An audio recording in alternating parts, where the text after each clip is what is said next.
BallNine Roundhouse, and today we have something really special for you guys. Analytics, hitting coaches, hitting gurus, anti-hitting gurus. We have our very special guest today, Mr. Jeff Frye. Okay. Career 290 hitter since, batting average doesn't mean anything anymore, right? Nope, not at all. Nope. We have Michael Torres, the food guy, sitting over here, and I don't know, he's going to bring in a hot dog reference. We got Josh Heshka right here, the pitcher in the Mets organization and the BallNine web guy, who's probably the foil to Mr. Frye today. We've got Rocco Constantino, who just interviewed Mr. Frye for Spitballing here on BallNine. Hello. And your beard is looking fierce, sir. Coming in good. Fresh dye job. Imagine if we looked like this when we were 9 years old, winning championships in Belleville, New Jersey. Hey, or, some of our opponents may have. Mark Capizzi did, and he ran me over. There was no way that kid was 11 years old. Anyway, then we have America's most beloved sports writer, Kevin Kernan, ladies and gentlemen. How are you, Kevin? Oh, and he's bringing the El Tiante. Ladies and gentlemen, this is the Roundhouse. And basically what I want to do right now is I would like to ask Mr. Frye about the Shiga Movement. It's a new movement, and you are, like me, you're pissed off at the bullshit that's going on in baseball right now. You are pissed off about separating mom and dad from the money just so little Johnny can get a look. And what are they going to do? Hit it at a launch angle of fucking 37 degrees? I want to hear a little bit about the Shiga Movement, and I want you to just let her rip. So go for it. Shiga. All right. Well, the Shiga Movement, it's kind of an accident. I was just in the backyard one day making fun of a video, and I had my son video me, and I put it on Twitter. And a good friend of mine who's a scout with the Orioles texted me, said, "Dude, you got like 400 views on your video." I was like, "All right, cool." And then about an hour later, he goes, "Dude, you got 4,000 views." I was like, "Shut the fuck up." No, I don't. And so I went up there, and sure enough, I did. And I was like, man, goofing around, and all of a sudden, I started getting all these direct messages and follows all these people that are teaching some of this new stuff. And it was pretty hateful. I mean, calling my kids names that I can't say on here. You can say whatever you want on here. Not these names. Really? It was that bad? Oh yeah, I've had prank calls. I've had people call me from unlisted numbers, and I answer, and there's a nasty message, and then next thing I know, spam attacks my phone. Jesus. I mean, people can be pretty shitty, man. And basically, it was just me pointing out that I think some of the things we're teaching kids aren't right for kids. Not everybody can hit home runs. There's a place for players that, can that aren't big, strong. I'm 5'9", 160. How could I have been a home run hitter? I'm about your same size. I get it. And so I had to learn to play the game, to do all the little things. And so I started making a couple more videos. The next thing I know, people are like, man, and one of the end of the second video, I said, "She gone," just by accident. It was not planned. So that just took off. One of my buddies says, "Man, you got to hashtag She Gone." Then it's like, hey, you need She Gone t-shirts. And so now it's just like, I spend like 5 hours a day on freaking social media, which I really do not want to do. Well, I mean, I know nobody wants to spend any time on social media. And I know Rocco mentioned that in your interview. It's like you weren't a social media guy at all until this happened. And, well, welcome to the hell that is social media. Yeah, now I feel like it's an obligation. It's like I have to go on there and reply to people because that's what kind of got it all built up to where it is today. And I just think there's a lot of things wrong in the game that, need repairing and a bunch of different things at the major league level, amateur level, the showcases and all this stuff. I mean, how can the normal families afford for their kids to play this stuff? I mean, it's hard enough for a family afford to go watch a game at this point, let alone, it's turning into kind of like an NHL type thing where it's like only wealthy kids can play. And and that's why you're seeing a lot of guys I mean, like the RBI Foundation, inner city baseball things, I mean, they're trying, but you're not seeing a lot of black kids playing baseball. I'm sorry, you're just not. And that has to do with exactly what you're saying. I mean, it's like I'm not seeing a Gary Maddox. I'm not seeing an Otis Wilson. I'm not seeing a fucking oil can Boyd.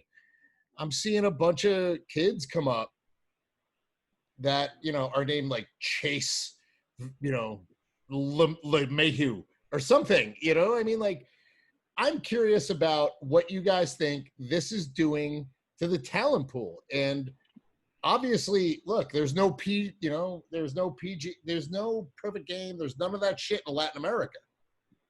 And you're seeing guys like Acuna. You're seeing these guys who love to play the game come up from Latin America. But we're not seeing it here. I mean, you're seeing the only guys coming up here are named Bryce Harper. You know what I mean? Like, you got to blame the parents for some of these names. It's not just baseball. Well, yeah, I agree. I mean, I bet, what happened to parents naming kids Mickey? See, I mean, like Josh Heshka. That's a good fucking baseball name. Josh, I want to hear your fucking thoughts on this. I think that's a really good point. Talking about basically how expensive it is to play baseball now, and I think Ian Desmond. I'm not sure if you guys saw it. Oh yeah. A few weeks ago, he made this really, I thought it was a very powerful Instagram post, basically explaining his decision why he's not playing this season. And a significant part of what he was saying is, he looked at the state of the little league in his hometown, and he realized basically how we're pricing out a lot of people from the game, exactly what you guys were saying, and how you basically have to go to a PBR event or a perfect game event these days to get on the radar of a lot of these coaches, or that's what they want you to believe. But in reality, with social media and Pitching Ninja started this new Twitter account, Flat Ground. He has a pitching and a hitting Twitter. He has pitching and hitting Twitter accounts. Where basically it is in reality, you don't have to do this. In reality, it is easier than ever to get your name out there. You just gotta, if you're willing to seek out those opportunities, you can do that for free. And a lot of college coaches scout these Twitter accounts. Unfortunately, a lot of parents don't realize that, and a lot of parents believe that you do have to still, pay for these perfect game showcases, pay for these PBR showcases to get ahead. And in reality, that's not the case anymore, especially with social media. Yeah, and you see, I believe that's what Jeff is talking about. I mean, it's like these guys are scam artists. They are. And I mean, Josh, you built yourself an app so you can get signed. Yeah, I never went to a PBR event or a PG event. I went to a Division III school. I was undrafted out of college. I played independent ball for a couple weeks before I got signed by the Mets. And, a lot of what I did was, basically, I think the reason I got signed, I don't know for sure, but I basically built myself a website, a scouting profile with all my videos. And this goes back to what I was saying, where, we don't necessarily need to pay people for these services. You can kind of, I have my videos, I have my numbers, and I have, I think a pretty good list of reasons why I think I should have got signed.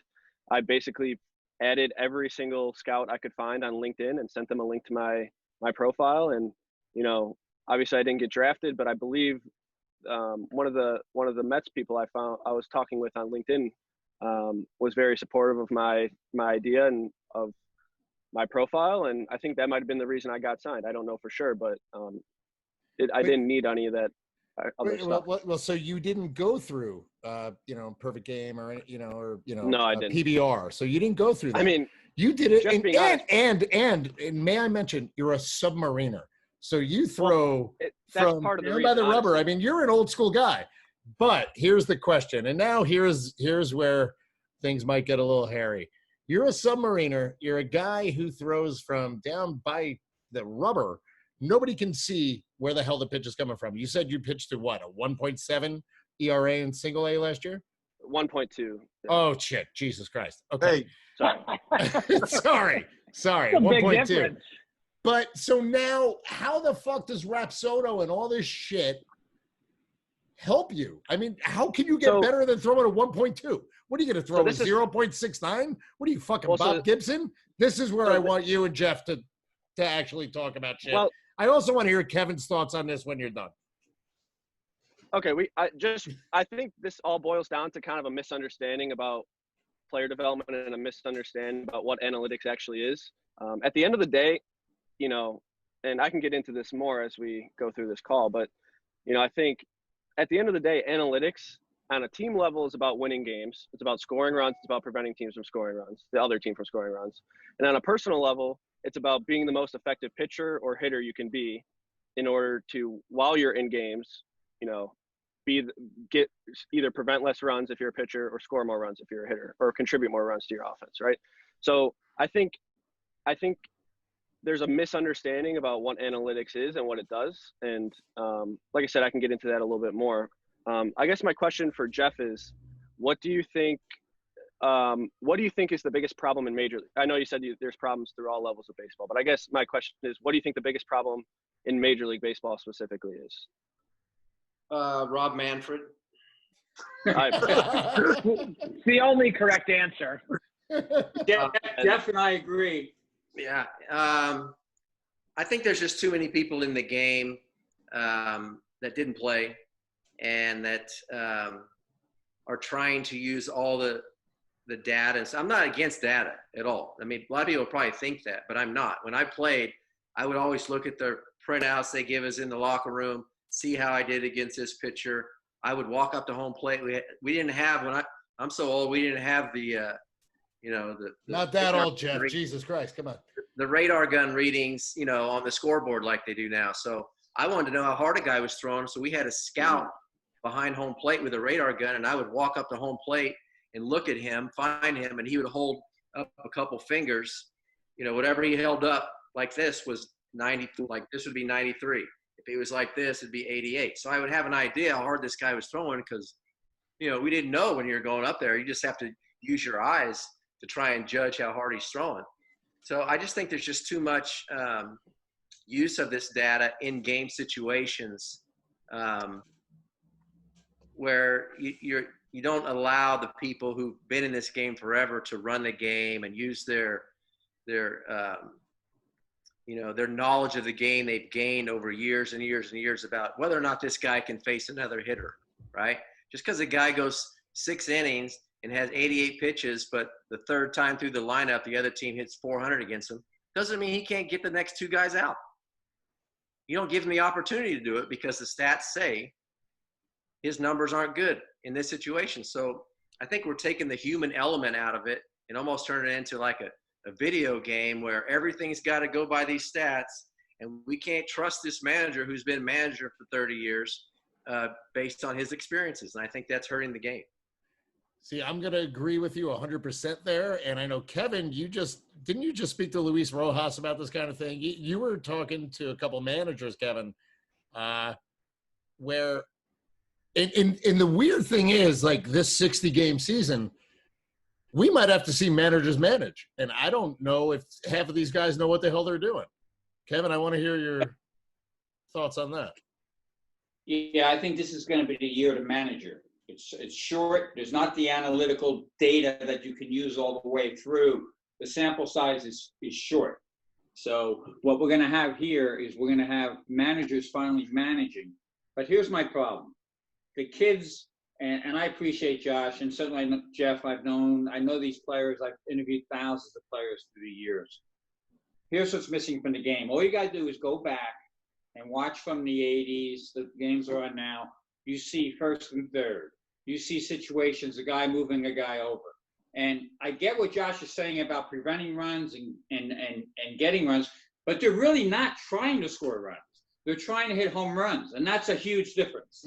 That's They're true. just trying to hit home runs. And if they were trying to score runs, I actually think this is the year somebody hits 400, because I think somebody's going to get it in their head, and it might be Jeff McNeil. They might get it in their head this year that, you know what, I'm going to take advantage of the shift. I'm going to lay that bunt down. I'm going to get the single, and I'm going to have my guys move me around, because it's all about every game is times 3 this year.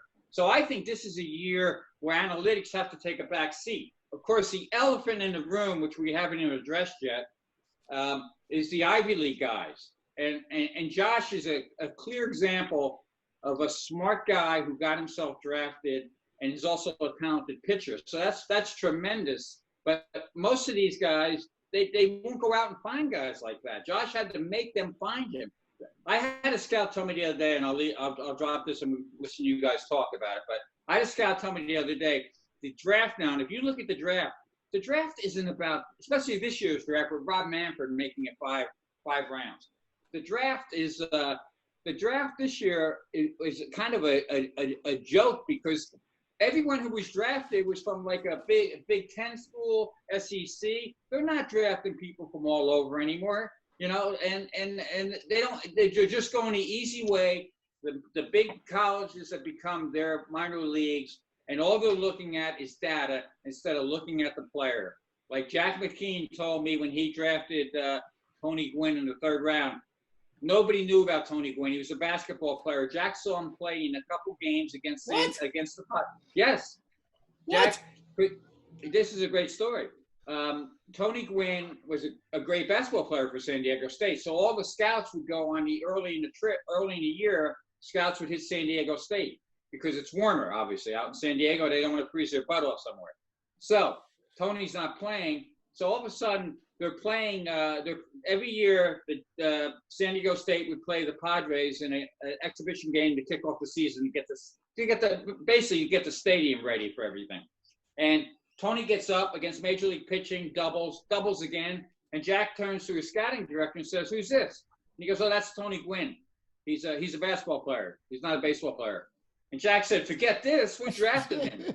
They drafted him in the 3rd round. I think they drafted McReynolds and somebody else. Might have been Kruk. I forget. Same draft, Kevin McReynolds, Tony Gwynn. Exactly. So I think McKeon did the right job. Fucking drafted Gwynn. That's for sure. Exactly. And this is my whole point. This is where I'm scared. I'm afraid with the guys running baseball now, they don't know how to find this talent, and then they don't know how to cultivate it. And they don't allow their coaches to cultivate it. One of the great misgivings of the game is that the Rays, I admire the Rays organization greatly. Everybody talks about the Rays being nothing but nerds. The truth is, the Rays have nerds on top, and they get jobs with other teams eventually. But they have an unbelievable development system, and that's how they move ahead. Yeah. They recognize talent and move ahead. So those are just some of the things I want to throw out there. But I think with Jeff, I've been following Jeff almost since day one. I don't think he ever answered me. I don't know if he's spending those 5 minutes. Oh, shit. I'm not getting involved with that one. I don't know if I got an answer, Jeff. But no, what he's doing is great. And I think he's peeling that onion and letting people know what's going on. But I will throw this out there. I know there's a lot of wackos out there coaching and teaching this stuff. But there's no doubt that Aaron Judge has been helped. But Aaron Judge is like 6'7", 250.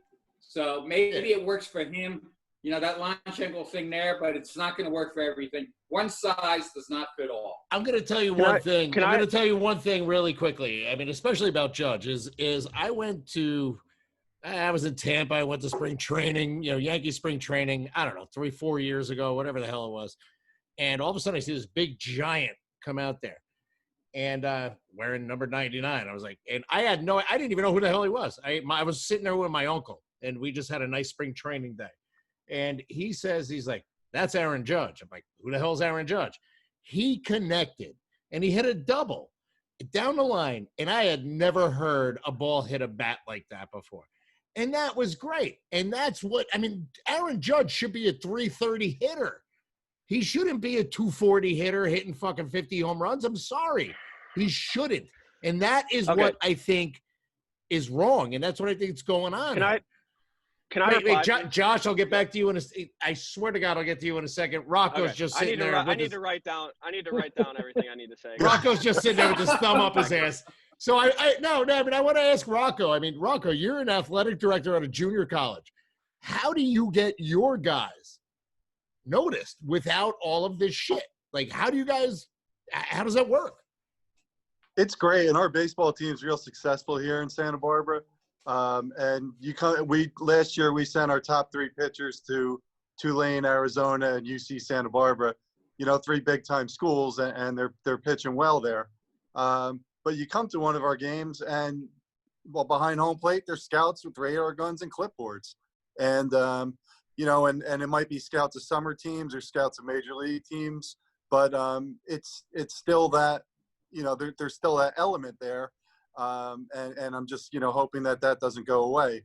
So you get the scouts of these high-level summer teams, collegiate teams, and, you know, they'll see some of our guys play there and put them on these, you know, move them up a level. And if they do well there, then the big schools come knocking.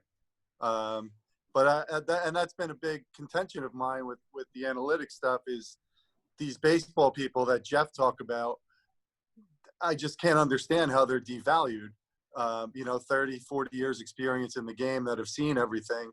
They get some right, they get some wrong. I'm sure with analytics, there's some right, some wrong.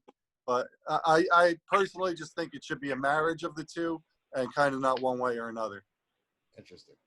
Josh, you and Jeff, I know you guys does Michael want to say anything? Because I might talk for a few minutes. All right, then hold on. I'm here. Michael, this is your time. And this might be the only time you get a word in, so go for it, brother. I'm here because I'm representing the casual fan, and Jeff will probably sound me more like, I get analytics. I'm reading the MVP machine. I've read a couple books before that.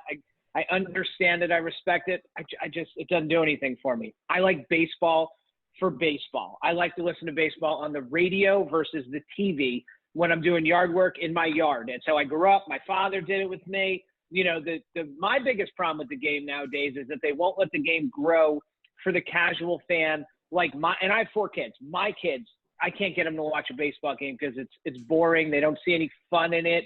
It takes too long. You know, they don't let these guys be individual people. You know, they everything from the cleats to the wristbands, so they micromanage how they celebrate. You know, I'm the casual fan. I want to see bat flips to the moon. I want to see everybody in different cleats. I want to see these guys having fun.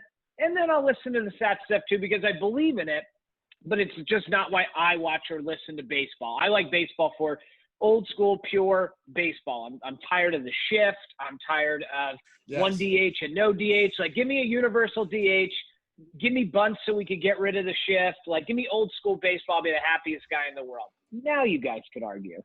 All right, fellas, go ahead. Okay, so I totally agree with you that about – I have like a million different things I want to say, so that might be a little all over the place. I totally agree with you you know, bat flips, like having fun, that should be – I totally agree with all that. Wearing different cleats, players should be allowed to have personalities. I think one of the big issues with baseball that you're saying it's boring, it's too long. Well, why do people think that? It's because every time you tune into a game, the announcers are like, John Smoltz is on TV saying, you know, the game is too long. The game is too long. He's not wrong. I mean, a typical Yankees-Red Sox game is 5 fucking hours. The people who are supposed to be marketing baseball are doing the exact opposite, and all they're doing is complaining about baseball. Rob Manfred included, the commissioner. All he does is he wants to change the rules, add a runner on second base in the extra innings. I would literally rather have ties than have a runner on second base in the extra innings. That is the most ridiculous rule. High school that's ridiculous. Girls softball. It's bush league. It's fucking bush league. Softball. It's insane. So, you know, my next point is that, you know, we talk about the home runs and stuff. Okay, my next point is that here we go. Baseball is the best it's ever been from a talent perspective. Oh, you're out of your mind. You're kidding. You're out of your mind. The pitchers are the best they've ever been. The fastball velocity is up. Yeah, but nobody can hit. Yes, the pitchers are better, but nobody can fucking hit. Just keep pulling out it's the harder to hit, and I love it. No, listen. The reason we see so many home runs and strikeouts right now is because it's hard to get hits now. It's hard because pitchers. You look at Justin Verlander, who had an amazing season last year. But he also gave up the most home runs ever. Full of shit too. He gave up the most home runs in the league last year, and he won the Cy Young. You know, it's hard to hit. It's hard to get to score a run with singles. You need to have 3 hits, right? To score a run with a home run, you need 1 home run. So batters are going to obviously sell out. Batters I hear you. You got batters selling out and try to hit the home run. But when you think about it, that's because baseball at the end of the day is about winning games, right? And how do you win games? You score runs, and you prevent the other team from scoring runs. Hitting home runs, and you were talking about Aaron Judge. You know, hitting home runs. He contributes more runs to his offense than if he was a singles hitter hitting 350. That's not true. That's it not is true. Absolutely true. How is that true? He strikes out more than he fucking hits home runs. And you know what? A single might move a guy over. It's situational fucking baseball. And then what happens? What happened to situational baseball?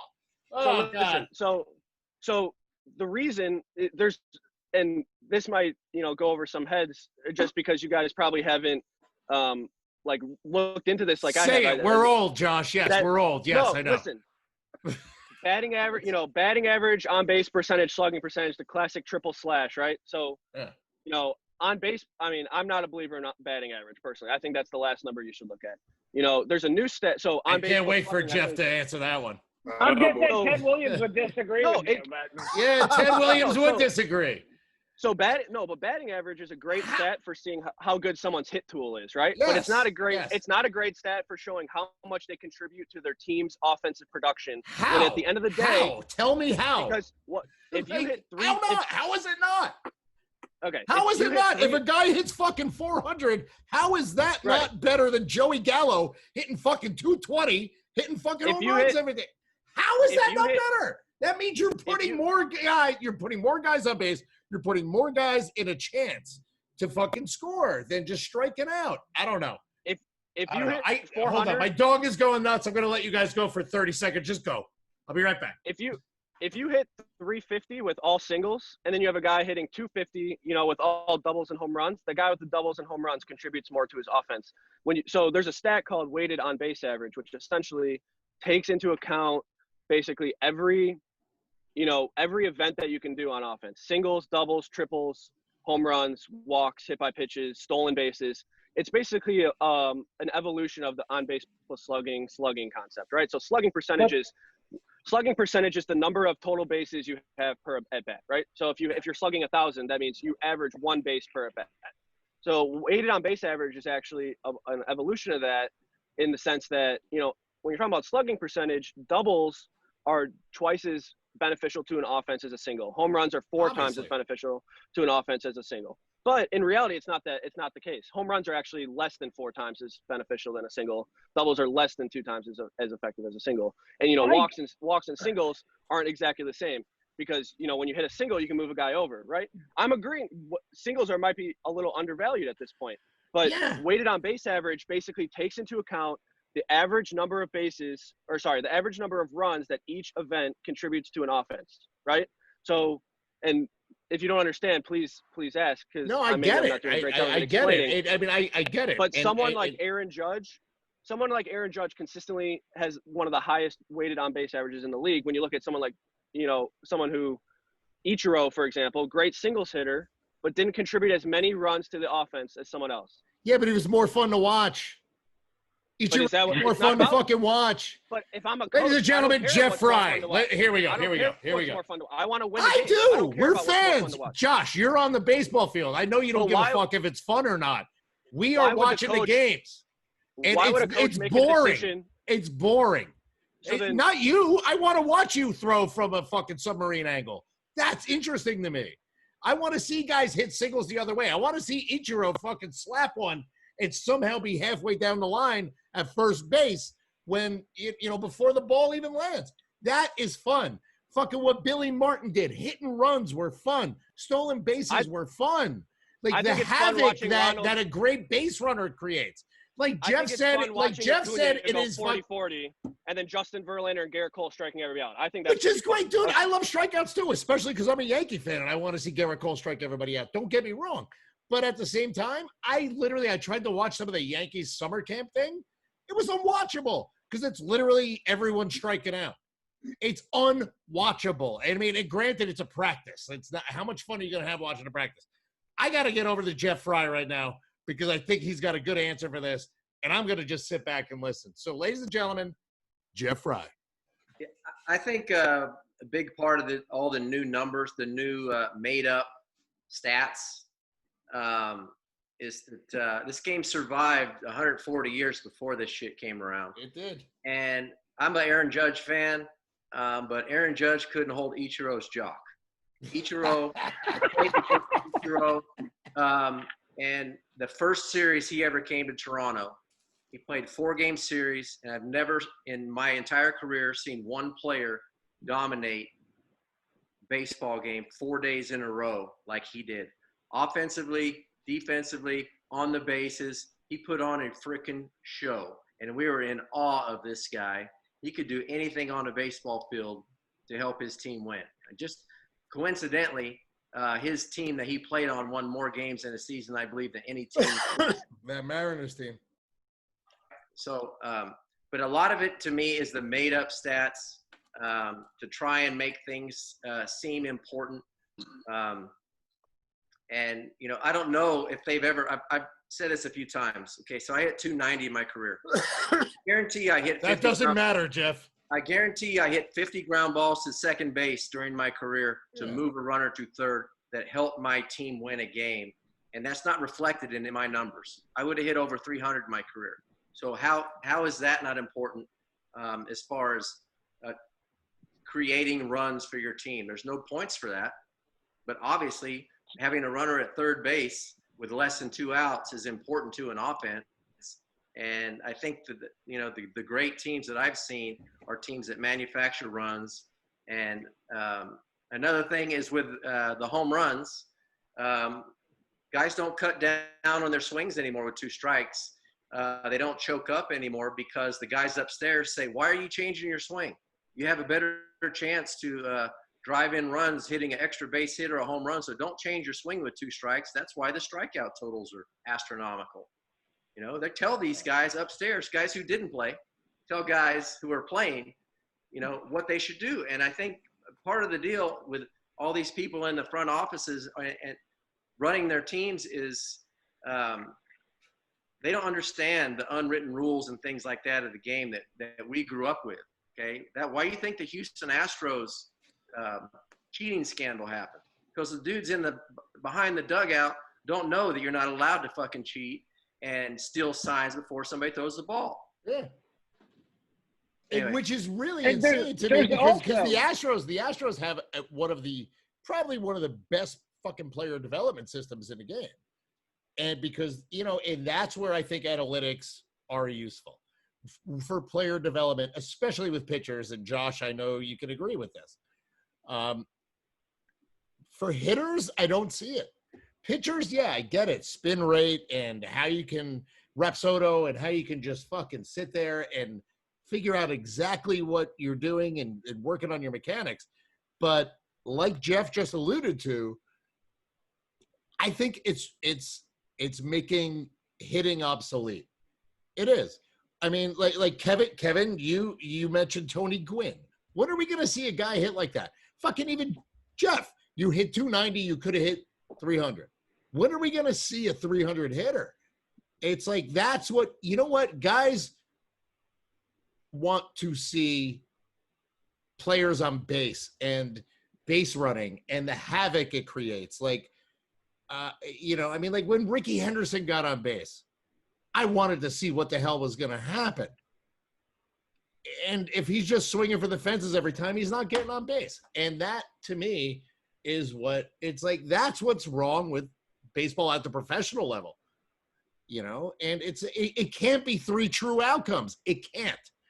I've got a question. Or else the game is gonna fucking just it's gonna just fizzle out, man. I got a question for everybody. Okay, if the hitters are so much better right now than ever before, why does Major League Baseball have to juice up the baseball to increase? Thank you. They're not better. And not only that, they don't play as much. They don't. And that's when you were talking about Ichiro. Like, Ichiro played most of his games every year. These guys nowadays don't stay healthy. Judge, Stanton, doesn't matter who they are. They are constantly hurt. They're missing 50 games a year, you know, for stuff like sore calves and hamstrings. And I'm sure, Jeff, you played. I'm sure you find some of this stuff laughable that these guys are having these, what are on paper, minor injuries, and they're missing a third of the season. And then they're coming back and they're hitting 223 with 35 home runs, and that's all they do, you know. And when you watch Stanton strike out and miss a pitch, you were talking about like choking up on a bat. It's one of the ugliest things you've ever seen. it would be like me missing a major league pitcher, but when he connects, it's also one of the most beautiful things you've ever seen. Yeah. But it's because it's all or nothing. You know what I mean? And these guys are destroying their bodies because they're swinging out of their cleats. And that's it, man. There's no science to that part anymore of getting the base hit, moving the runner over, bunting, and you said stealing bases. That's one of the things me, the casual fan, misses most about baseball. I miss Base running more than anything, Well, do you know why stolen bases have gone away? Because, numbers have shown that when you get caught stealing too many times, that obviously puts your team at a disadvantage. Because guys who, could steal 50 bases, but would also get caught stealing 30 times. That's 30 times you don't have a runner on base. Yeah, but if he steals 50, that's 50 times you get a fucking guy who does fucking succeed and get there. It's like the negative does not outweigh the positive. The negative does not outweigh the positive. I'm sorry, it doesn't. That's not true. Yeah, no, it is goddamn true. It's baseball, and true. I swear to God, Billy Martin would have a fucking stroke if he heard you say that. I'm sorry. See, I agree. I kind of agree with what Josh is saying here. And if it was something if it was 50 steals and 30 caught stealings, that's a terrible ratio. Well, yeah, that's awful. That's not a good base runner. No, and what You're right. Josh is right there. Josh is right there. If if Tim Raines, Ricky Henderson, Vince Coleman, if they played today, they'd get their stolen bases. But to me, like guys like Jeff, who'd get 20 or 30 stolen bases, 30 years ago when they play, those guys are gone. Jeff McNeil, he's a guy that can go out and steal 20 or 30 bases in key situations, not just running rampant. If you can go out and do like what Kevin McReynolds did. Kevin brought his name up, a little while ago. I think 89, he had 22, 23 stolen bases, 0 or 1, caught stealing. If you can have that good ratio, the stolen base should be valuable. And I think the general consensus from a fan, and to kind of put this in an 80s perspective, is the game looks like it's going towards entire lineups of Dave Kingman, where it should be lineups of, Tony Gwynn, Ozzie Smith, someone like Jeff Frye. You have the on-base people. You have the people that can bunt. You have the people that can get a run over. And then you have the big boppers, too. And that just gives diversity to the offense. It creates an interesting game, an interesting product. And I, don't think there's much of a difference in the amount of runs that are scored now in this game compared to the way it used to be played. It might be a little bit more. There's a ton more homers. We love homers, but is it worth dig the long ball? Yeah, and is it worth ripping out all that other stuff in order to it's runs not. by a couple It's not. For the casual fan, it is not. And this is what I want to ask Jeff as well. Jeff, if you hit 220 with a shitload of home runs, would you have been as satisfied? Knowing that, great, I hit a bunch of home runs, but I didn't help my team win every day. That's what – it brings me back to, I talked to CC Sabathia not long ago, and he was like, dude, if you think a pitcher doesn't want to win, if he doesn't want a W, you're fucking crazy. If you're a hitter and you can hit 300, it does mean something. You know who these numbers don't mean shit to? People that don't know fucking baseball, man. So I want to ask Jeff about that. Okay, I don't know. I don't even know what the question is, but just go ahead. Well, I know that I also blame that guy from MLB Network, Brian Kenny, for a lot of this bullshit. Oh, Kenny with his fucked up hair. Yeah. You don't know shit about it. I know. I saw him at the. I saw him at the winter meetings. He's a cheap tipper, by the way. Now the shredder tells us who the good baseball players are, right? Yeah. When I came up, it was, and I know it's a different time. It's not that long ago, brother. It's not that long ago. A long time ago, trust me. Not. It's not. It's really not. Okay, and it's really bothers me when people today say, oh, those guys back then couldn't play today. Are you kidding me? We were such better baseball players than these guys now because we didn't go to showcases every weekend and play 5 games. We played all summer long. We played 60, 70 games, doubleheader every day in American Legion. We learned how to play the game, not just be showcase type players, which is a lot of people are today. Okay. And that always bothers me. And do you think that if we had the type of training and nutrition and all this type of stuff that the guys who played in the big leagues then wouldn't have been able to use all this stuff they have today and still play? Absolutely. Of course we would have. Of course. I mean, I didn't lift a weight in high school. You think I would have, gone somewhere? I bet you would have had a couple more 400 hitters. I think I would have gone somewhere besides a JUCO if I'd have known about strength training and things like that. I mean, I went to college and played basketball at 5'5", 135 pounds before the three-point line. So major leaguers are the best players in the world. They are. Guys in the 70s, if they were born today, would be major leaguers today. There's no doubt in my mind. And I just think there's just too much information that is ruining the game now and saying this is what's important, this other stuff isn't important. Okay, a stolen base, getting caught stealing is not always bad. Okay, if it's worth a risk sometimes. Okay, if you're 2 outs, right? 2 outs. Yep. We're on first, and I'm hitting 9-hole, and we got our leadoff guy up, who's not an extra base hitting guy. It's going to take a couple hits with 2 outs to score. Why not take a risk and try and steal? That way, a base hit, we score a run. So some of those numbers, the stolen base and things like that, were calculated risks at the time. It's not just a total number together. He got thrown out 30% of the time. It just depends when you get thrown out. And like Josh, you said earlier about doubles being worth more than singles. A double in the 8th inning with 2 outs and nobody on in a 10-run game is not worth more than a single knocking in a run in the 3rd inning with 2 outs. Promise you. What about a double with a runner? What about a double versus a single with a runner on first in that position? Obviously, the double's worth more, right? In that situation, but not every situation. So I don't see how. But on average, a double is always significantly better than a single. No, on average. It's not talking about every situation. I mean, if you hit a home run, I played with the Blue Jays in 2001. We had a bunch of selfish guys on our team. I won't name them, but I know who they are. They'd be swinging 3-1. We all do. They'd be swinging on 3-1 counts in the 8th inning. We're losing by 5 runs, and they hit a home run. It counts as a home run. They're 1 for 4 with a homer. They didn't help our team win shit. Okay, but that home run is more valuable than a single. Now you get a single in the 5th with 2 outs and knock in a run to get us closer, maybe a 2-run deficit. That's more valuable than a double. That's more valuable than that home run in a meaningless situation. And actually, that's to me, that's a great point, and one of the great problems about the analytics just lumping it all together like that. It doesn't take all those factors in. You say something, a double is more valuable than a single, which obviously it's true, but there are times and situations where a single is more valuable than a double or a triple, driving in a run, and things like that too. Hitting runs in a key spot, stolen base in a key spot. None of that stuff is taken into consideration when somebody says risk does not outweigh, the risk doesn't outweigh the rewards or whatever. It depends on the situation, and the numbers that the fans are seeing aren't they don't take all those things into equation.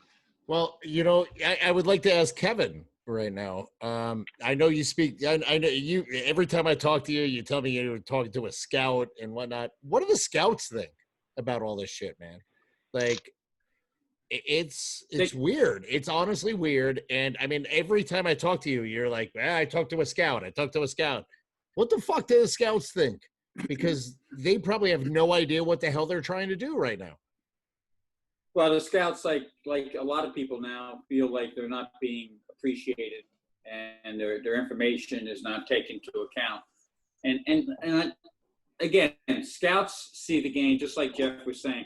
This is a whole. I've been calling this for about 10 years. I call them showcase players. The same thing that happened to the NBA happened to baseball, where the kids just went on weekend tours, instead of playing a game. I have 3 kids that all played college. One was a girl, and she played college softball and college basketball. All my kids played college baseball. They knew how to play the game. And the scouts right now are so heartbroken. That's the word that best describes scouts right now. Because they feel they have no chance, and they're still giving it their best, and they're trying to get one team that listens to them. But here's the problem. You have ownership. Ownership usually is hedge fund guys now, for the most part. Yep. And they speak. They don't speak English. they don't speak from the heart. They speak numbers, right? So the GMs and the Ivy League GMs and the middle management guys, there's way too many of them. And they made them all themselves way too important. They speak the same language as the owners, so they get the in. Well, here's some numbers, and I'm going to throw this at you. 42,823 strikeouts last year. 42,000. 14,073 walks, right? So that gives me, I'm not great with numbers, but I did add it up on my phone. That's 15,895 walks. And 5 years ago, the walks were 14,073. So what I'm trying to say is that's 58,718 at-bats where nothing happened. And if you think you're going to keep your fans involved in a business where you give them 58, almost 59,000 at-bats where you don't produce anything, you don't produce even a ground ball to the other side, like Jeff said. There's been so many games. That's why I like the playoffs, at least, because in the playoffs it goes back to baseball to a certain extent. Yeah. And the Nationals did it last year, and it happens every year. And I'll leave you with this one scout. When you ask me what scouts say, here's what scouts say. Scouts say, how come none of these bleeping analytical teams never get fired? They never fire the analytical guys. They fire the managers and the scouts. Billy Beane still has a job. Michael, well, Billy I know well. And Billy plays the game. You know him because he was a Met, Kevin.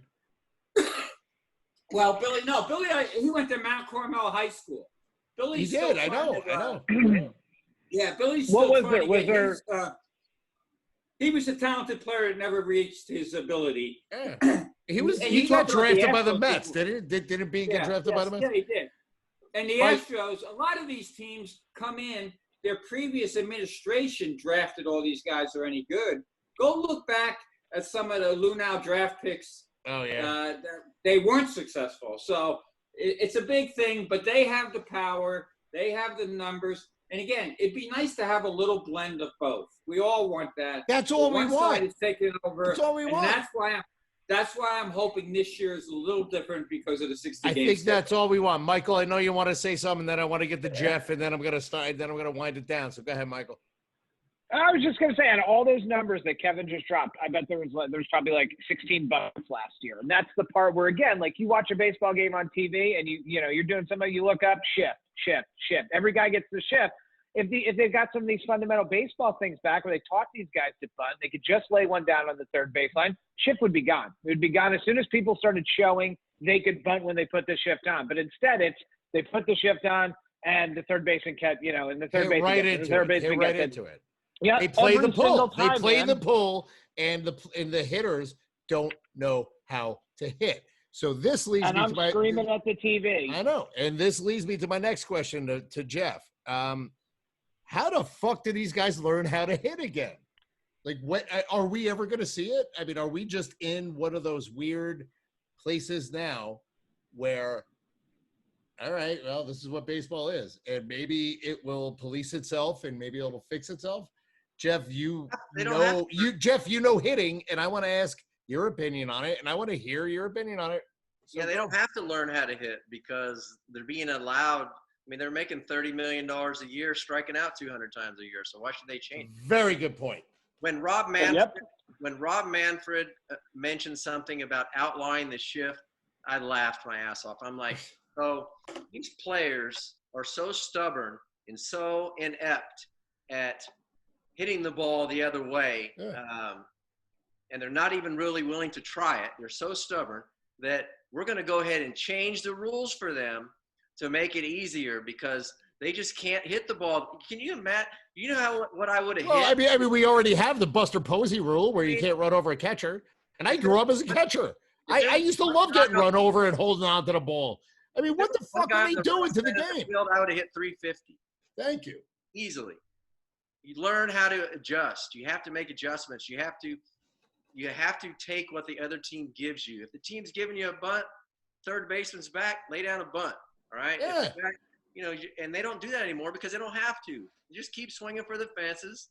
We'll give you guys a super ball to hit, and we'll make sure that whatever it is, Manfred, he must hate lefties because one of the things, you know, the three pitcher, He just hates baseball. the 3-hitter minimum is going to hurt lefty relievers more than anybody. Mhm. Yeah, it is. In minor leagues, did And you know? people like me. Yeah, did you know what the rule they were going to implement in the A-ball this year? Josh? Pitcher has to step off before you throw to first base. The pickoffs, yeah, the pickoffs. We couldn't do inside moves either, and I have a pretty deceptive inside move. Yeah, but I mean, you can't Tragic. step off before you can never pick anybody off. And what are you supposed to do? No, go ahead, Kevin. Sorry. Yeah, no, it shows how inept they are. And I think Jeff has nailed it with the Manfred thing because he's making these command decisions. But baseball is so inept now, in a tie game, they can't even create a run. They have to put somebody on second base. And that speaks, before Josh was saying how you know, sometimes the announcers talk down the game, which I do agree with to some extent. But baseball dumbs down its game. They're telling you we can't figure out how to get a runner to second base. We can't figure out how to get an important single and move them over. We got to put them at second base. Exactly. It's a joke. Exactly. So, Josh, I actually want to ask you this question. If all of a sudden you're coming out of the pen in the 10th inning and you're starting an inning and you have to face 3 guys and there's a guy on second base, how is that going to affect how you fucking I had approach to do it. batters? I had to do it. How is that? It's been a minor league rule. I had to do it last year, and it doesn't matter. The guy's not scoring regardless. But Oh, man. All right. Nice. See, that's good. But the new rule about no pickoffs is because of people who are complaining about the lack of stolen bases, and that's a way of trying to get people to steal more bases. You know, But they're not. But the rule hasn't been implemented yet. It was going to be in the minor leagues, and it's a minor league rule to try to get people to steal more bases by basically forbidding pitchers from picking off. Like lefties couldn't do a leg lift move anymore. They should learn how to steal bases. Exactly. Well, Exactly. we had It's an Ronald art. Acuna Stealing stealing 40 bases is bases an last art. year. It is. Josh, It is an art, all right. So, and Josh, all right, wait. I just have to ask. we just don't. Guys, Did don't- anybody ever I'm steal going on all over you? the I mean, place. like, do guys steal on you, or do you just fucking? I have a pick 'em pretty. off? I'm all slide step. I don't have a. So I don't. See, I'm that's good. fast enough to the plate. But And so that, I mean, dude, you're a submariner with a fucking slide step. You're an But old school guy who somehow loves analytics. This is bizarre to me. But well, I especially love analytics in the player development world because I think analytics and player development is but that's different. making I think people that's better different. than ever. Pitchers, At least from the pitching pitchers, yeah. perspective. But it's not caught up to the fucking hitters. And it hasn't. I want to respond to Kevin's thing about strikeouts and walks right now. I think the casual fan doesn't like strikeouts because they're kind of taught to not like strikeouts. You know, when you look at somebody like Pitching Ninja, who's probably the premier baseball marketing. He doesn't work for baseball, and he's probably the best at marketing baseball of anybody in the industry. He's good. Pitching Ninja, people love seeing, you know, these tunnels that look at this fastball, looks like it's going here, and then this curveball that dives out of the way. People are beginning to gain an appreciation for just how good our pitchers are and just how talented they are and how hard it is to hit a baseball. That's the reason he's so popular, is because people used to think, well, strikeouts suck, you know, nothing happened. But now people are beginning to realize how much goes into a strikeout from the pitcher's perspective, you know, in terms of how much his ball is moving, where he's locating these pitches, you know, how hard he's throwing.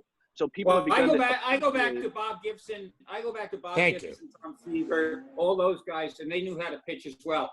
My point on the strikeouts is we are seeing and you can't disclaim this one. We are so many strikeouts, which Jeff mentioned earlier. Guys are just swinging from their ass. They don't care. They don't follow the ball, and the pitcher throws a mediocre slider, and the guy's looking for a fastball in, and he looks like an idiot. So That's I why get we the have strikeouts, Pitching Ninja. but That's most why of we the have strikeouts- Pitching Ninja.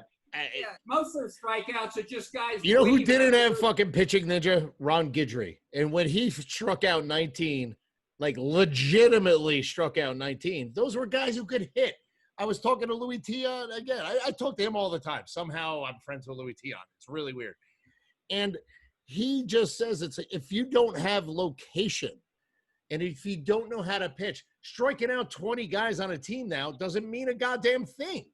It doesn't. It really does. It does because it helps your How team does it? win. And It just striking means out they 20 can't guys hit, will and help. that brings me back to Jeff. Then why It's doesn't like- everybody strike out 20 guys? They We have do. Max I mean, Scherzer. That's the only they do. person. I mean, combined no hitters. Because they only all pitch this four. shit. Because they Nobody only pitch fucking four in the tries to third hit inning. anymore. Oh God, Jeff, Garrett please, Cole, Jeff, I need you. Jeff, back me up, Jeff. Well, I mean, you mentioned Max Scherzer. He's one of the most old school pitchers in the game. Exactly. He doesn't need that shit. Yep. I'm sure he probably uses it just because it's available, but he's going to be a good pitcher no matter what. what do you mean by Justin old, Verlander. what do you mean by old school? He's just a dirt dog pitcher, man. That dude was good before all the, I don't think that's in opposition to analytics. I don't agree with that at all. I think you can still have the, my mentality of no one's going to score a run off me ever. And that's a pitcher's mentality, Josh. That's the thing. That is the difference between a pitcher's mentality and fucking like, ooh, let me worry about how I'm going to spin this ball. Scherzer is like you. Yes, I mean, good pitchers have that mentality that they're not going to let a fucking anyone get on base. I'm not going to walk them. I'm not going to let a run score. That's what pitchers do. And you are a pitcher. And you throw fucking under here. Like one of the greatest games I've ever seen. I was at opening day in Washington last year. It was DeGrom versus Scherzer. They both struck out 10. It was amazing baseball. It was just so awesome to see. DeGrom and Scherzer are like the two top pitchers to me in the entire Major League Baseball. Cole's right underneath those two. I was at that game and Cano hit a home run. Off of Scherzer? Every now and again, even a blind squirrel gets the nut twice a day. Hey, the Mets always win on opening day. All right, Rocco's a Mets fan and all that shit. I want to hear from Jeff about when you went up against the guy. All right, Jeff, who was the best guy you went up against? Like I talked to Dave Parker. He said Steve Carlton struck him out more than anybody. He was like, I couldn't hit Carlton, but I also hit more home runs off of Carlton than anybody. And Dave Parker, I'm sorry, Dave Parker, when the leaves turned brown, he was wearing a fucking batting crown, and he was a beast. So, Jeff, as a guy who pretty much hit 300 for your career, who was a guy that you, it was like feast or famine off of? Did you have one in that mentality of a pitcher trying to get you out because they didn't know how to get you out? No, I mean, I wouldn't say any of them were feast or famine. I mean, I had, some success against, some really good pitchers. Usually the guys that I hit the best were the guys who threw the hardest, because no movement. I knew they were going to challenge me because I wasn't a home run guy. I knew they were going to come after me with their fastball, and I could hit a good fastball. The guys who give me trouble were, the guys who threw the sinkers and sliders in on my hands and things like that. But I had success against some of the greats of my generation. I sucked. I couldn't hit Mike Mussina if I fell out of a boat. I was about 1 for 25. I hit over 400 against Roger Clemens and over 300 against Randy and over 300 against Mariano Rivera. Wait, what? Whoa. Wow. What? You hit over 300 against Mo? Yeah, I mean, to me, nice. I never understood why they pinch hit left-handed hitters against Mariano Rivera. Okay, because for me it was easier for right-handers because his cutter would move away from you. Lefties, if you remember when they were in the playoffs against the Rangers, he carved up Palmeiro every at bat, just throwing it right in on his hands, and you think it's a strike, you go to swing and it moves over about 4 inches. So I just look for the ball away and try to hit the ball to the big part of the field off him. All right. Here's a question, since you're the only guy in this call that has ever faced Mariano Rivera. What the fuck did that cutter look like coming in on you? Yeah. And you hit 300 off him. So, I mean, you knew where it was going, but. It looked like a regular fast. It looked like a four-seamer. It would just come in there, and about the last 3 feet, it would move over to the left about 4 inches. Jesus Christ. And not down, but straight across. It was just lateral movement? What made him so difficult, too, was the intimidation factor, one. Okay, and you're in Yankee Stadium, and they start playing Enter Sandman. You're like, we lost. And And then but he was so fluid. There was no whatsoever. It was just like he was playing catch. And it was 96 and would just come in and go over to the left. And you knew it was coming. He had basically one pitch. He threw me actually a couple two-seamers, but he basically had one pitch and still, is the all-time saves leader and the greatest closer in everybody's mind ever with one pitch. I agree. I mean, and again, I'm a Yankee fan, so I'm a little biased, but I mean, it's like I said, you're the only guy I've ever talked to that has actually hit against Mariano Rivera, so I had to ask that question. All right, so what I'm going to do before we're here for 5 hours, I know Rocco has I know you looked up. Yeah. Hi, Rocco. Sorry. I know you got a meeting coming, so how about this?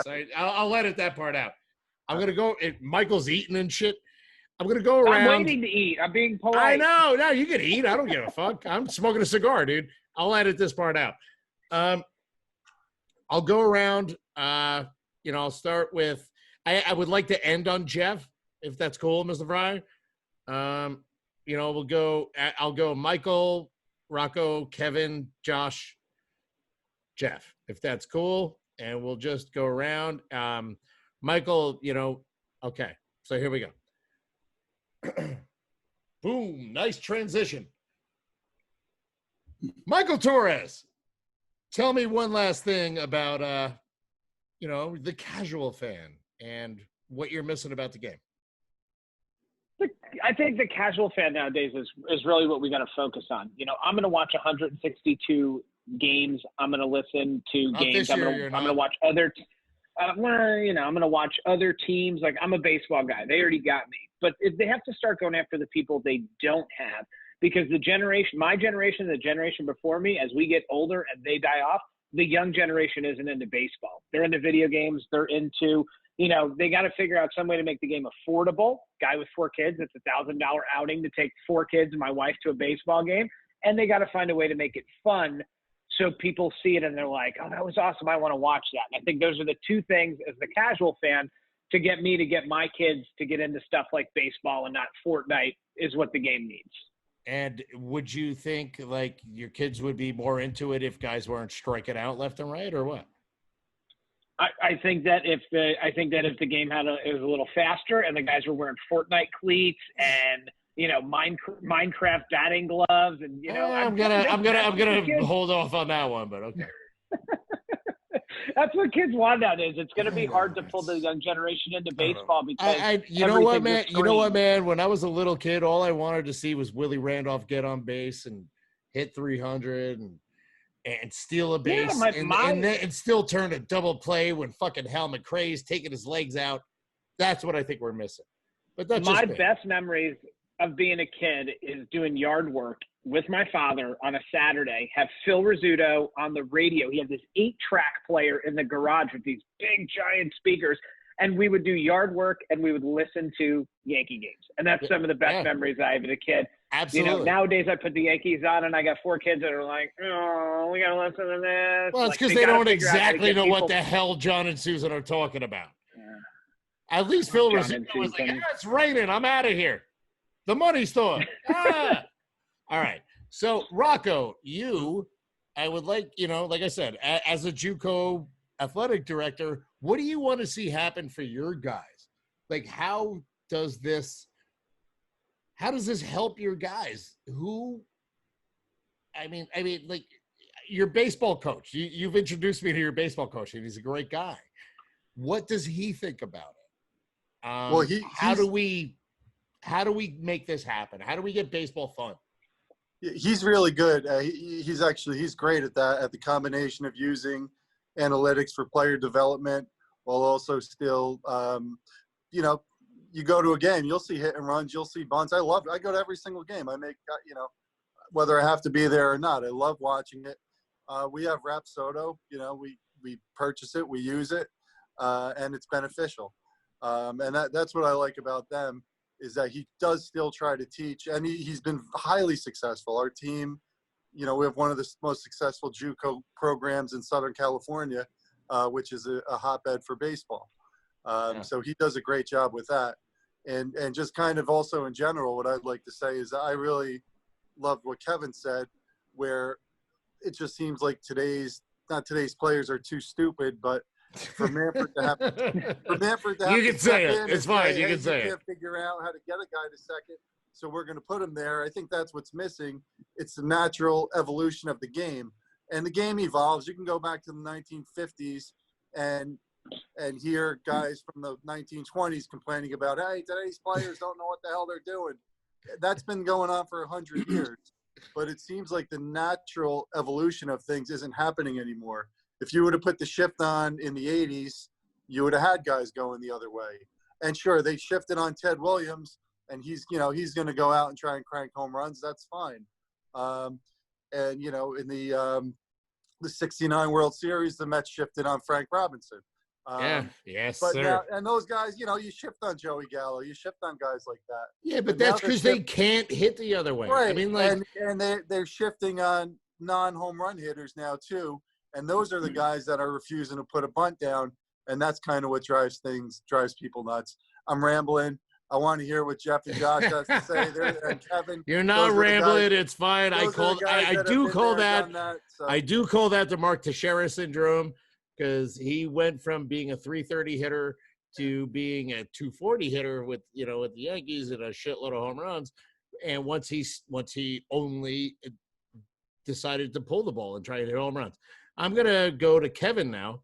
So Kevin, just whatever the hell you want, go for it.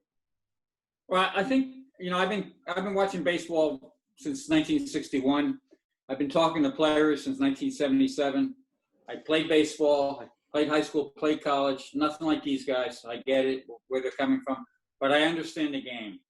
And the game has just been taken over. You guys ever see that movie with the pods, where the pods come in? And it's the 50s. The Body Snatchers. Yeah, Body Snatchers. Well, that's what's happened to baseball. The Body Snatchers have come in. It's true. They've taken over the game. And again, Josh makes a lot of wonderful points, and analytics are great for so many things. In 1974, they had video for pitches, believe it or not, and they were able to slow it down. So a lot of this stuff is not new, but they put a new name to it. Yeah. They've created a new thing, and they're trying to make it their own club. But the funny thing is, they've created that now. They've made the nerds have taken over baseball. They've made it a niche sport. They've made it a showcase event. And if they're going to be dumb enough to keep it going, it's going to fall apart. That's why, and I'll end with this, I'm rooting for two things. I'm rooting for another third, not a major league, but another league to come up in this short time now where you can afford to take your kids.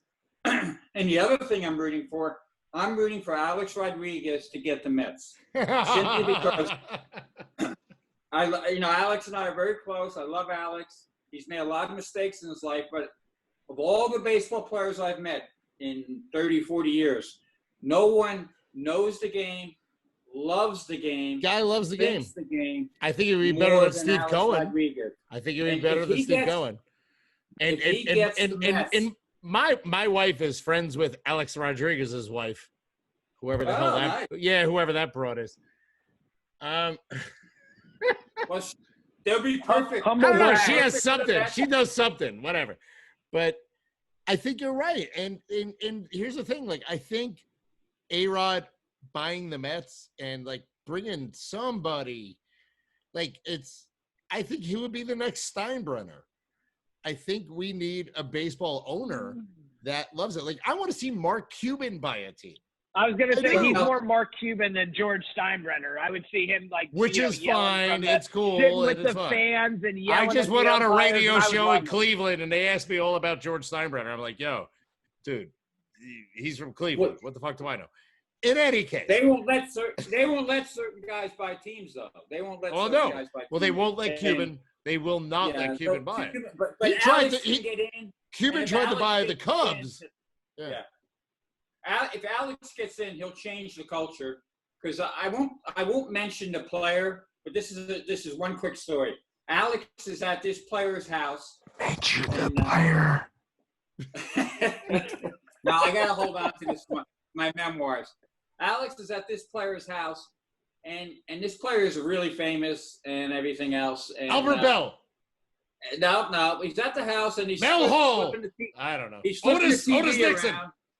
He's flipping the TV around, and he goes, "Hey, where's the MLB network?" And the player responds, "I don't have it."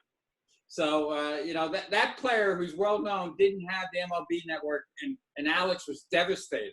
So Alex thinks about a few things: himself and baseball, and maybe your wife's friend. And your wife's friend, but he would be great, and I want to see that happen.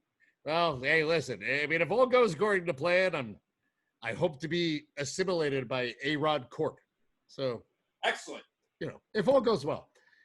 Josh, you are next, and I want you to say something, and just say whatever you want. And then Jeff, I can't wait for the end. Go ahead, Josh.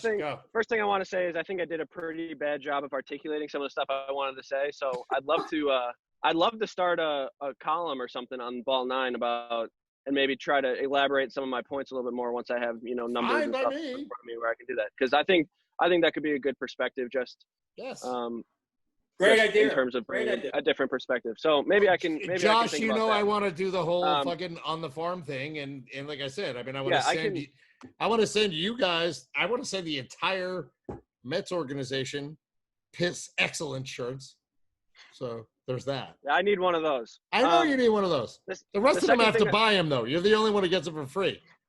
You realize I'm fucking paying money for this shit.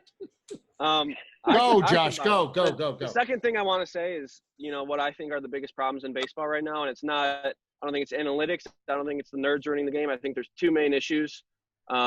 The first being the terrible job at marketing that baseball has done in general. Sure.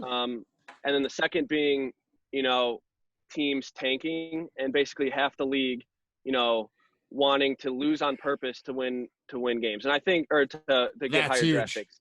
And I think I don't believe in a salary cap, but I think we need a salary floor. At the very least. Yes. Require each team to spend $100 million a year. We have teams right now spending $30-40 million. These are billionaires who own these teams. They can afford to spend $100 million a year on salary. I talked about this last time on the last Roundhouse, but they own assets that appreciate billions of dollars in value every decade. The average team has increased $1 billion in value over the last 6 years. Now, obviously that's not all liquid, but teams can absolutely afford that. And I think it's ridiculous that there's teams out there that are spending $40 million, and then you have other teams spending $300 million on their rosters. 100% agree. I know. Well, I mean, look at the Royals. It's like, hey, let's put more money into our fucking fountain at Kauffman Stadium. Josh, I want to ask you one last thing, which is, where do you think you're going to be playing this year, man? I mean, I think everybody we all want to see you play, and we all want to see you succeed. So I don't know if you heard the news, but minor league season's been canceled. So no, that's what I'm saying. Where do you see yourself going to Australia or something like that? Potentially, it all depends on what the organization wants from me in terms of, whether they want me to face more hitting or whether they want me to develop in other areas. It's definitely an ongoing conversation I'm having with my pitching coordinator and stuff like that. So it's all kind of up in the air, and we'll see how I end up. But it's tough going a full year without playing. So I hopefully get to face batters at some point. Awesome. And ladies and gentlemen, Jeff Frye. I just want you to leave us with whatever you would like, sir. So go ahead.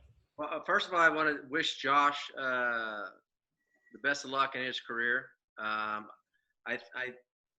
I like your attitude that you can get anybody out. You have to believe that in order to make it in this game. I mean, I thought I could hit anybody. I obviously couldn't hit Mike Mussina, but I wouldn't have had a chance if I didn't think I could. I also wanted to add something about your Teixeira story. Teixeira was he was a stud with the Rangers. He came up with the Rangers and it was like switch hitter, power, great glove.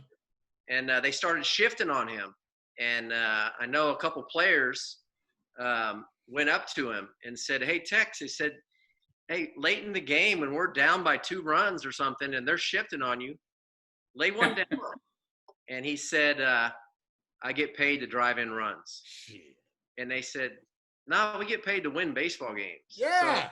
kind of the mentality is that, I'm not going to do something, hit a single because, when I know when I get to arbitration, they're going to go into my big numbers and see, what my salary is going to be.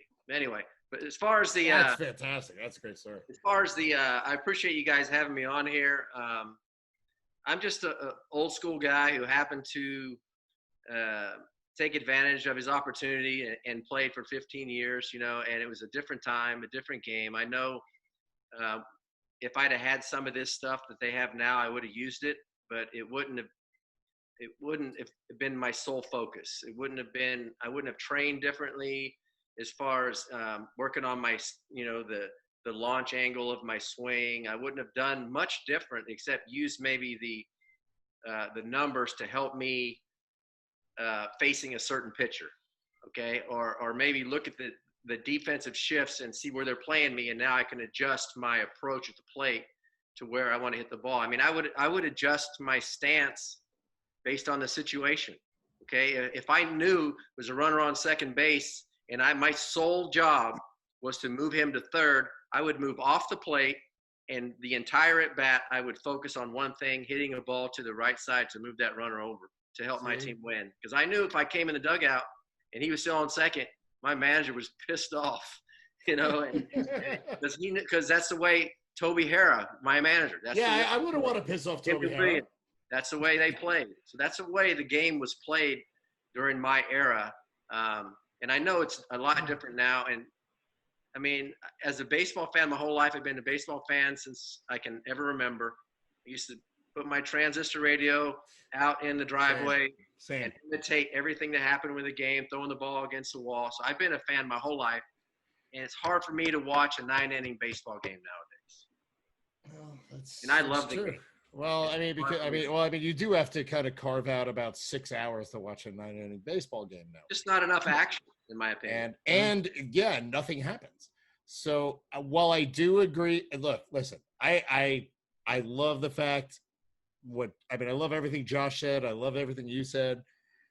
Here's the thing, and this is the way I'm going to try and end it, is I miss fucking baseball. I miss the hit and run. I miss stolen bases. I miss bunting a guy over.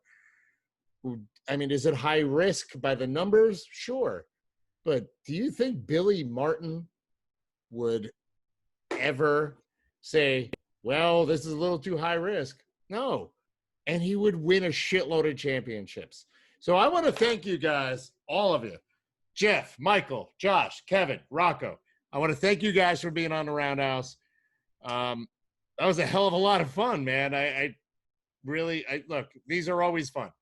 And want to thank you guys. And actually, you know what? I'm going to go around one last time and say, who is going to win this 60-game sprint? I'll start with Jeff.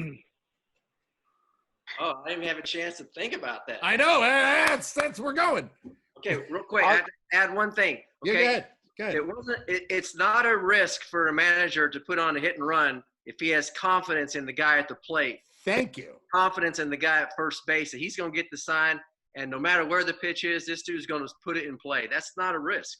No. See, now I agree with you there. Your players. I know. It's just you have to have you have to give your manager confidence.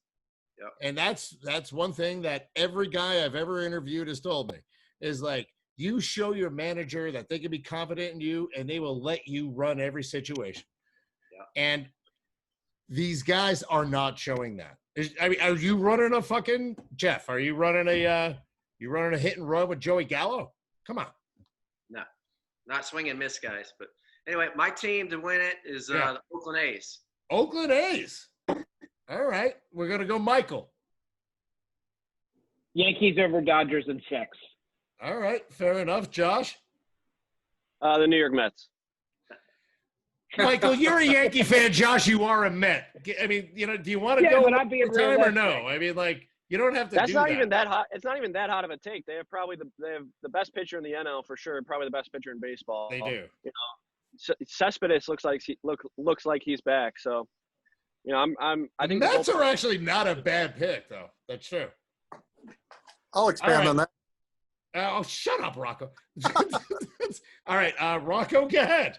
I got a Mets A's rematch of the '73 World Series. Whoa. And again, bias, sure, but it's because you look at the Mets lineup and you got Cespedes healthy. And now they have a DH. You got a DH. You got, a handful of guys that could DH, but you got speed with Rosario. You got McNeil's going to do the little things. You got a few home run guys. They're like an old school team. I hate Brody Van Wagenen, but still, it's just. That's fair. He's if the idiot. bullpen, He sucks. I'm sorry. If the bullpen, the That's only my hit boss. on that team for me is the bullpen. You don't have to answer, Josh. I want to see Josh in that bullpen. That's my boss. Yeah. Sorry. But yeah, I take back what I said about Brody, Josh. Okay, happy. They got a good complete team, and if that bullpen holds up the way I think it's gonna, Familia lost weight.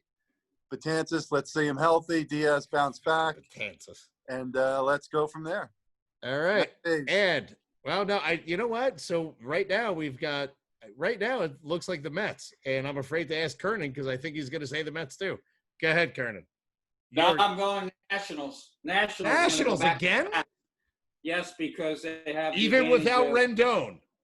Yep, they have the advantage, and they're going to miss Rendon because he's a baseball player. He does those things that they need. But they have, I think, the fact that they've been able to get their pitching. It's always hard when you go you go through October and then have to come back the next year. They've had time to recover. They're going to make it work for them. And they just have, to me, still have a great team, and I'm going to go with Nationals. All right, so we've got A's, Yankees, 2 Mets, Nationals. I'm going with my fucking Marlins. I threw some money on them in Vegas, so that's all. That's the only reason. Listen, fellas, I want to thank you all for being here for the Roundhouse. That was a hell of a time. I mean, let's do it again sometime, fellas. Thanks, guys.